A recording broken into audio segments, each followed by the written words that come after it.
After Charlemagne's death, the imperial title in Western Europe gradually shifted from France to Germany, a change that revealed an important political reality. German rulers increasingly saw themselves as the true heirs of the Carolingian legacy. In the generations that followed, it was in Germany, not France, that strong rulers first emerged who attempted, often with real success, to control their feudal subordinates. These kings justified their authority by claiming continuity with Charlemagne's imperial title and by presenting themselves as guardians of imperial unity. Yet this promise of strong leadership unraveled over time. German rulers became heavily involved in Italy, a commitment that consumed money, manpower, and political attention that might otherwise have been used to consolidate authority at home. At the same time, their close entanglement with the papacy, initially intended to reinforce imperial power, eventually weakened it instead. As a result, neither Germany nor Italy achieved lasting political unity until the late 19th century. France followed a very different path. After 850, the French monarchy was extremely weak, and by the year 1000, the kingdom had fragmented into several large feudal states dominated by powerful lords. Most of these nobles were descendants of Charlemagne's local officials, while others had taken advantage of the chaos of the late 9th and 10th centuries to seize land. Although the French king was technically the suzerain, or overlord, of these great lords, his authority was largely theoretical. Real power rested with the regional magnates, who commanded vast territories and loyal vassals who owed allegiance to them rather than to the crown. Worse still, these lords claimed the right to elect the king and deliberately chose weak rulers with limited resources, ensuring that no monarch could threaten their independence.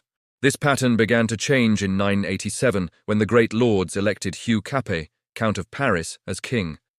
At the time, Hugh appeared to be an ideal choice for the nobility.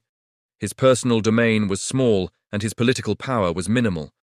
Yet Hugh unknowingly founded one of the most successful dynasties in medieval Europe.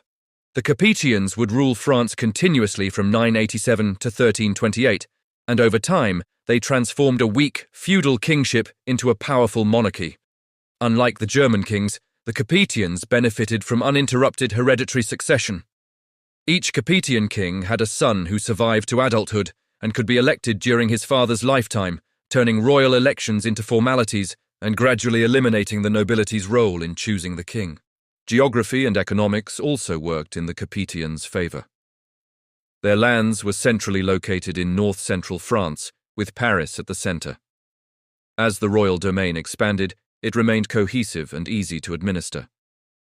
Paris itself grew into an important commercial and administrative center, providing the monarchy with wealth and resources that German rulers, ruling from less developed capitals, lacked.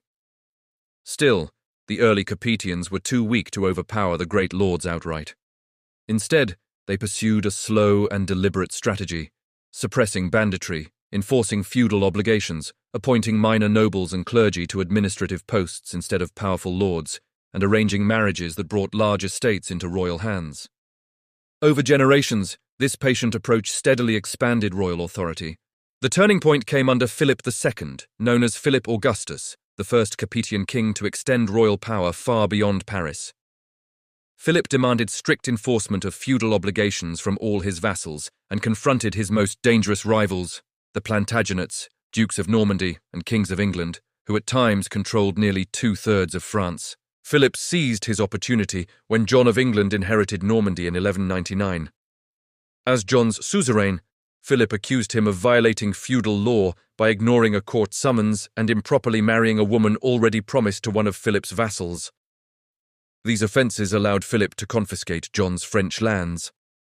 Backed by the church and much of the nobility, Philip defeated the Plantagenets and absorbed Normandy and much of northern France into the royal domain. He then applied Norman administrative methods throughout the kingdom, dividing lands into districts governed by bailli, royal officials who collected taxes, enforced law, and delivered justice. Paid in money and removable at will, these officials were loyal instruments of royal authority. Philip's grandson, Louis IX, later known as Saint Louis, expanded royal power in a different way. Louis promoted a moral vision of kingship. believing that God had entrusted the king with responsibility for the welfare of his subjects. Personally devout, humble, and devoted to justice, Louis earned enormous respect. He intervened in feudal courts, issued laws without consulting his vassals, and overrode custom when justice required it. Actions that violated feudal norms but were widely accepted because of his reputation for fairness and holiness. By the end of his reign, the French king was increasingly seen not merely as a feudal lord, but as a sovereign ruler. The final stage of Capetian power came under Philip IV, called Philip the Fair. Unlike St. Louis, Philip was ruthless and pragmatic. He expanded royal taxation to support a growing government, exploiting ambiguities in feudal law that limited when and how taxes could be collected. Determined to tax the church as well, Philip introduced a major political innovation in 1302. He summoned representatives of the clergy, nobility, and townspeople to approve new taxes. This body, known as the Estates General, granted Philip everything he requested and rarely opposed royal authority in the centuries that followed. By this time, royal power had grown too strong to resist. Custom and tradition had stretched feudalism to its limits, creating a truly national monarchy. In the end, France succeeded where Germany failed. While German rulers were undermined by foreign entanglements and papal interference, the Capetians patiently reshaped feudalism from within until royal authority overshadowed it entirely. In Germany, centralization collapsed. In France, it triumphed, while in England, a different and more balanced outcome would emerge.